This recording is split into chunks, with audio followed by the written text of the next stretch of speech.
Hi, and welcome to Nursery Rhymes in Modern Times, where we investigate traditional and contemporary nursery rhymes in a modern context.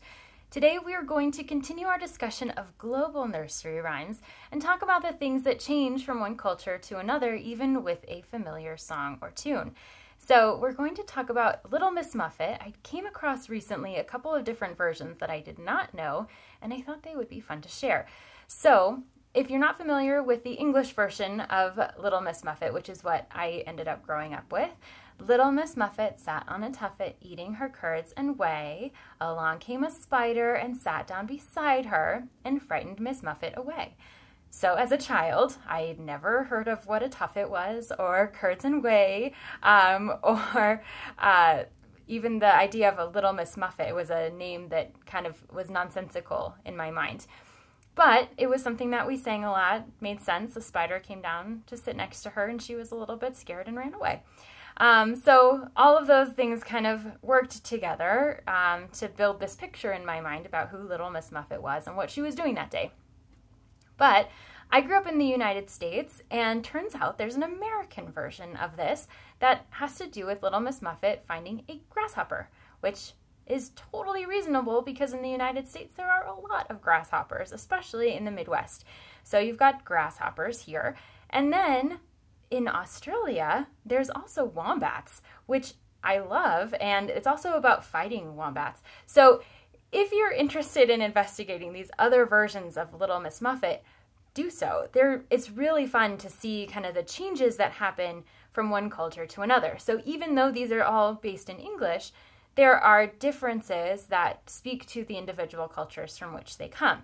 So if you've got curds and whey, which is something that is eaten in England, if you have grasshoppers, which is something that you see in the United States, and then if you have wombats, which is something that you see in Australia, you have a very specific idea of what is dominant kind of in that culture. So obviously a wombat song in the United States for someone who's never seen a wombat before is going to feel a little bit strange, similar to curds and whey if you're not familiar with what curds and whey are. So you've got different elements that are interwoven into these songs. So this begs the question then. If you are sharing one of these songs with the kiddos that either you teach or that you present story time to or that live in your home, what do you do with these? Do you focus on only the one that is specific to your own culture because that is something that is familiar and recognizable?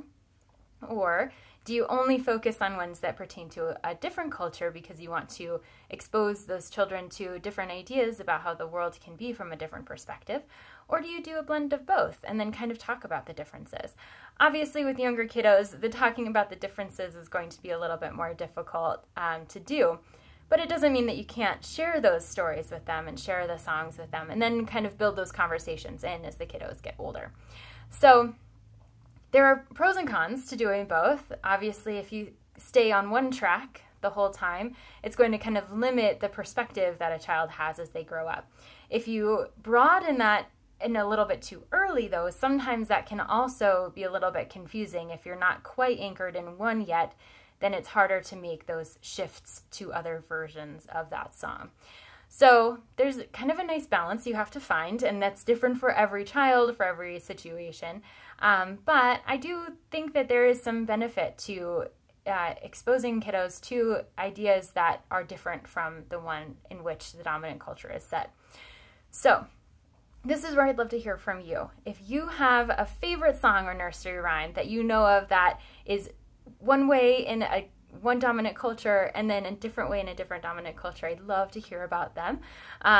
It's very fun to see how these nursery rhymes, especially over time, have kind of traveled the world and made adjustments based on the cultures in which they've landed. So please feel free to share those with me either in the comments below or directly. And remember to like, subscribe, and share this with other folks who are working with young kiddos who are doing nursery rhymes on a daily basis. I'd love to share the word with them and also to hear their perspective as well. Thanks again so much for joining me, and I'll see you next time.